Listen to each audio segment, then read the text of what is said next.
ध्यान देश और प्रदेश की एक ऐसी समस्या के बारे में आकर्षित करना चाहता हूं जो संसदीय लोकतंत्र के लिए सबसे महत्वपूर्ण है। संसदीय लोकतंत्र में चुने हुए प्रतिनिधि अपनी अलग अलग भूमिका का निर्वहन करते हैं। किसी भी पार्टी का चुना हुआ प्रतिनिधि जब उसको बहुमत मिलता है तो उस पार्टी का नेता प्रधानमंत्री बनता है, राष्ट्रपति बनता है, मुख्यमंत्री बनता है, सदन को चलाने के लिए स्पीकर बनते हैं, विधानसभा में, लोकसभा में। इस संसदीय लोकतंत्र की एक परंपरा है जिसके अंतर्गत हम देश का गवर्नेंस करते हैं। तो जो कॉन्स्टिट्यूशनल ऑथोरिटी है उस ऑथोरिटी की रोल डिफाइन है कि कौन सी ऑथोरिटी कौन सी रोल की भूमिका का निर्वहन करेगा। आपको याद होगा कि आया राम गया राम के कारण कॉन्स्टिट्यूशन में अमेंडमेंट किया गया था और कॉन्स्टिट्यूशन में अमेंडमेंट करने के बाद ये कॉन्स्टिट्यूशन बेंच के पास गया कि ये कानून बनाने का जो काम संसद ने किया है वो कानून सम्मत है कि नहीं है, इसकी जांच करने का काम सुप्रीम कोर्ट ने किया। और सुप्रीम कोर्ट ने 92 में कोई तो कोहन के केस में ये एस्टेब्लिश किया कि भाई जो डिस्क्वालिफिकेशन का काम है वो किस तरह से होगा और इसमें किसको अधिकार है, और वेल डिफाइंड करके उसमें कहा कि स्पीकर को इसमें अधिकार है और कोई भी कोर्ट स्पीकर जब तक निर्णय पर नहीं पहुंचे उसके बीच में इंटरवीन नहीं करेगा। ये कॉन्स्टिट्यूशन बेंच का फैसला है और आज दिन तक 92 से लगाकर आज तक ऐसा कोई एक भी उदाहरण नहीं है जहां किसी कोर्ट ने इस तरह के मामले में कोई निर्णय बदला हो। और यही हमारी संसदीय लोकतंत्र की ताकत है कि लोकसभा और विधानसभा कानून बनाती है, सुप्रीम कोर्ट उसका इंटरप्रिटेशन करती है और सुप्रीम कोर्ट इंटरप्रिटेशन करने के बाद जो कानून बनता है उस कानून की मान्यता सबको मान्यता होती है। ये संसदीय लोकतंत्र की सबसे बड़ी ताकत है। 92 में जिस कॉन्स्टिट्यूशनल बेंच ने यह फैसला कर दिया कि एंटी डिफेक्शन बिल का कौन फैसला करेगा और कैसे फैसला होगा, उसमें बिल्कुल वेल डिफाइन है कि स्पीकर ही इसका फैसला करेगा। उसके बाद जो जजमेंट आए उस जजमेंट में आपने देखा होगा कि चाहे राजेंद्र राणा का जजमेंट हो, चाहे उत्तराखंड का जजमेंट हो, चाहे अभी लेटेस्ट मणिपुर का जजमेंट हो, कितने ही जजमेंट उठा के देख लें, हर जजमेंट में एक ही बात की गई है कि जो स्पीकर का फैसला डिस्क्वालिफिकेशन में वो क्वेश्चनेबल नहीं है। हाँ, ये बात जरूर उन्होंने कही है कि जुडिशियल रिव्यू, निर्णय लेने के बाद कोई जुडिशियल रिव्यू करने का अधिकार कोर्ट को है। पर ये पहली बार कॉन्स्टिट्यूशनल जो अथॉरिटी है वो कोई सदस्य नियम कानून के अंतर्गत कोई एप्लीकेशन स्पीकर को दे तो स्पीकर को अपने नियम जो लिखे हुए किस तरह के डिस्पोज करेंगे उस नियम के अंतर्गत जानकारी लेने का अधिकार है कि ये हमारे पास गई है, आपको इसमें क्या बोलना है। It is only show cause notice के बाद इसमें निर्णय नहीं हुआ है कि निर्णय क्या करना नहीं करना, ये भी अभी फैसला नहीं हुआ है। दुर्भाग्य से हमारी जो जुडिशरी है उसको सर्कमवेंट करके, the word I am using, circumvent करके, क्योंकि आपने देखा होगा कि जो रिट पिटीशन पेश की गई थी उस रिट पिटीशन में डिलिबरेटली जो कंप्लेनेंट थे chief whip of the party उनको पार्टी नहीं बनाया गया। फिर उसको सिंगल बेंच से डबल बेंच लेने के लिए जो एक constitution already amended, constitution bench से ऑलरेडी अमेंडेड चीजें हैं, अप्रूव्ड है, मतलब जो भारत के कॉन्स्टिट्यूशन जो अमेंडमेंट किया गया जिसको सुप्रीम कोर्ट की कॉन्स्टिट्यूशन बेंच में अपील कर दिया, उस कानून को भी सर्कमवेंट करके डिस्कस करने का इसमें पार्ट बनाया गया। ये सब जो प्रयास किया जा रहा है, ये प्रयास संसदीय लोकतंत्र के लिए खतरा है, क्योंकि संसदीय लोकतंत्र में यदि एक संस्था दूसरे संस्था के जो रोल डिफाइन है उस भूमिका का सर्कमवेंट करके अपने प्रभाव करने की जो कोशिश की जाती है वो संसदीय लोकतंत्र के लिए खतरा है। मैं मेरिट में नहीं जाना चाहता कि मेरा काम भी नहीं है कोर्ट में डिस्प्ले। अभी हमारे वकीलों ने, जो हमारे सब विद्वान वकील हैं, उन्होंने अभी ये सब बातें अपने सामने कही, आप सब जानते हैं, उन बारे में नहीं जाना चाहता।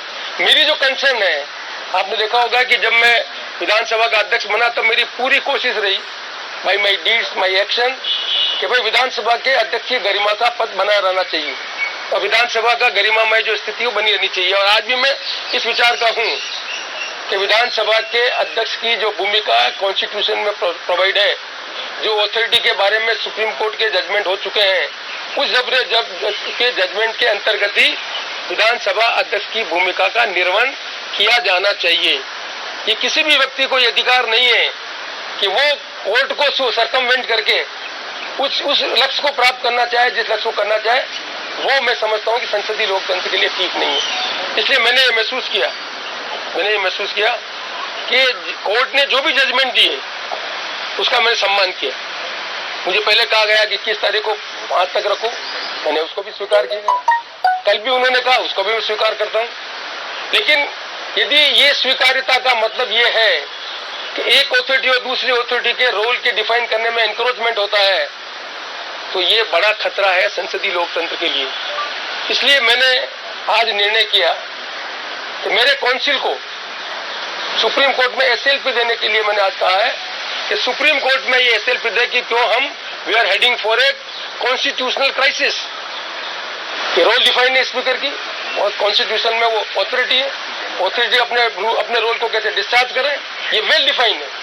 उस वेल डिफाइन को अंतर्गत यदि सर्कमवेंट करके अपने लक्ष्य को प्राप्त करने के लिए कोई निर्णय होता है, तो ये उस अथॉरिटी को डिमिनिश, कमजोर करने का काम है, जो संसदीय लोकतंत्र के लिए खतरा है। इसलिए हम कॉन्स्टिट्यूशनल क्राइसिस की तरफ बढ़े, उससे पहले मैंने उचित समझा कि सुप्रीम कोर्ट के अंतर्गत एसएलपी दायर की जाए।